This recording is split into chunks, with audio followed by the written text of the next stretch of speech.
So, ito po, mag-start na tayo mag-hiking. Andor po tayo sa DENR, Los Baños, Laguna. So, yun po, kasama natin si Sir Marco ng DENR, Quezon City. At saka yung ibang mga DENR members ng taga Los Baños.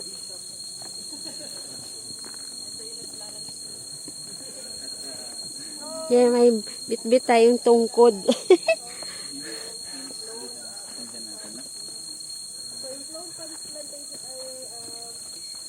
So, na-establish siya noong 1997. Pero ang mga nakatanim dito, mga dipterocarps. So, ito po yung mga, ito.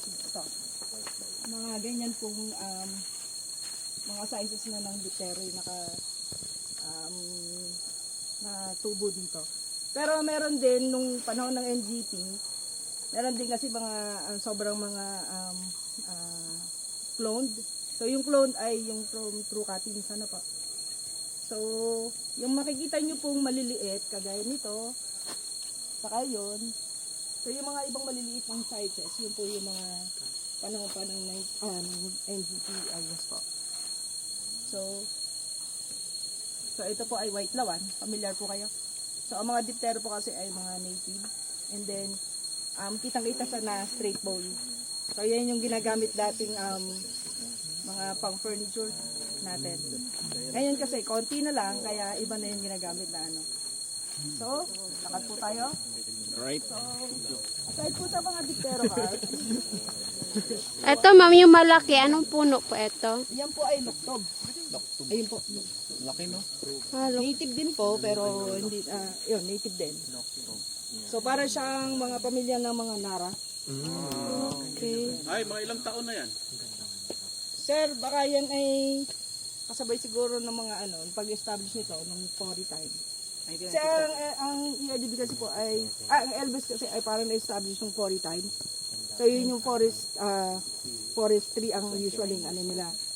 So, saka lang naman po nag-merge nung nagkaroon ng mangrove. Kaya, Kaya ito, halos lahat po ito, ang feature dito ay pang forestry. Parang so, ito po ay kalimatas. So, kapamilya po ito ng mga atis. Gebano, ganun. Ganon. Ito naman po ay, exotic po ito. Ito po ay, Cinconelia, no? Cinconia. Mali ako. Kasi ito po ay kasabay ng mga mahogany. Napansin nyo po may mga mahogany.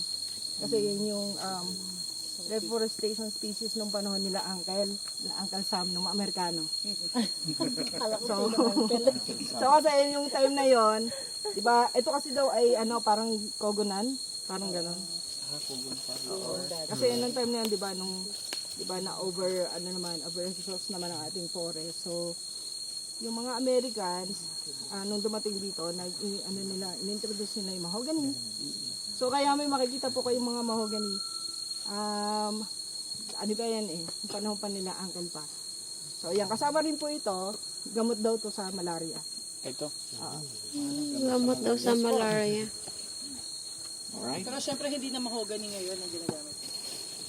Sa plantation ngayon po, bawal na po kasi ang mga exotic, pero meron pa rin po yung mga plantation, mga production forest, naglalagay pa rin sila kasi ang purpose naman yun ay for economics naman, for wood and kung ano mong klaseng pang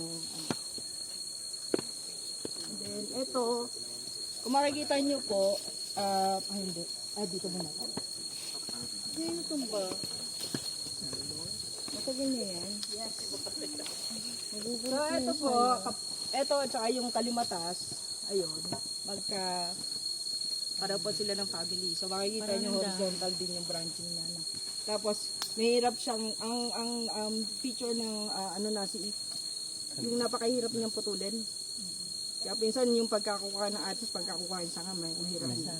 Masasama yung... So, yun po. Ay, Ay, napakahaba lang po pala. Sana atis na lang yung tinanim ni Bunga. Kawayan. Kawayan tinik. Banap.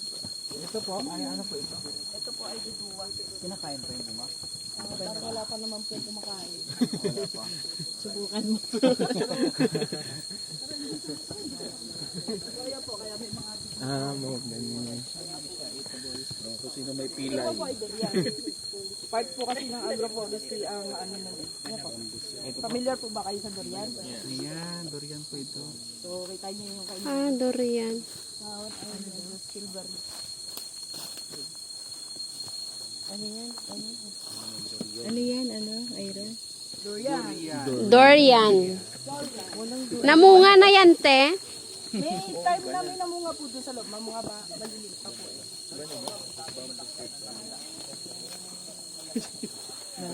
Every 10 minutes lang para marami. Then ito din yung sa Mertati. Ano Ang pamilya ng mga Makopa, Duhat. Wala nang makopa ngayon. Ano? Ay, yung Makopa natin kasi ay exotic. Ano? Ito kasi ay maliliit lang siya para mga cherry. Pero ano? Yun yung native. Native. Tapos yun naman po malaki ay lipote. Lipote. Pamilya guys sa lipote. Ano ba? Hindi po. Parang duwat din yun. Parang doon. Yun ba yung wine? Yan. Yung ginagawang And then ito naman po isang feature nila, yung palmetum. So yung palmetum ay, actually yung palmetum ay hindi siya ano eh, mix siya with ano, with ang tawag dito, hardwood. Ayun. So yan po, may mga ratan. Ito po mga ano bang tawag dito? Katakipan, pugahan, and then may mga kaong. So yung ibang talim ng na palm, saan doon pa po doon sa dulo doon. Pero naglagay din sila ng picture, kagaya po nito, meron dito. Ano po, makikita nyo sa may daan, meron din. Kagaya po niyan, naka-artist palm. Then yung iba sa raka. Yung iba din po meron din. So kasama po ng palmetum yung Ratan Gene Bank na in-establish din po noong 1982. 1982. 1982 Ratan. 4. So ano po?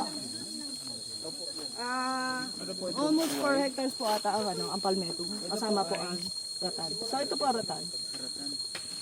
So ang ratan kasi hindi siya pwedeng separate. Kailangan niya kasi, climbing siya eh. Kailangan niya ng kailangan niya ng partner na puno. Para okay.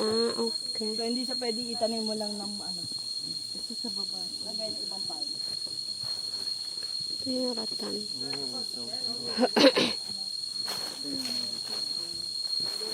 Yung dun lang sila sa taas nila nagsasakit.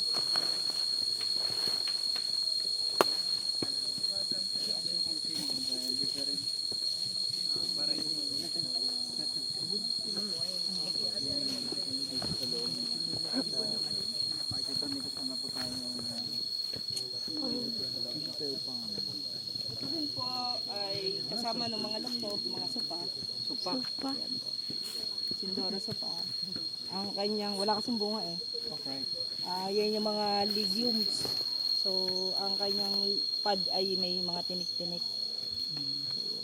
Ayun yung pinakamalaki din. Isa pang malaking tinik. Ayun.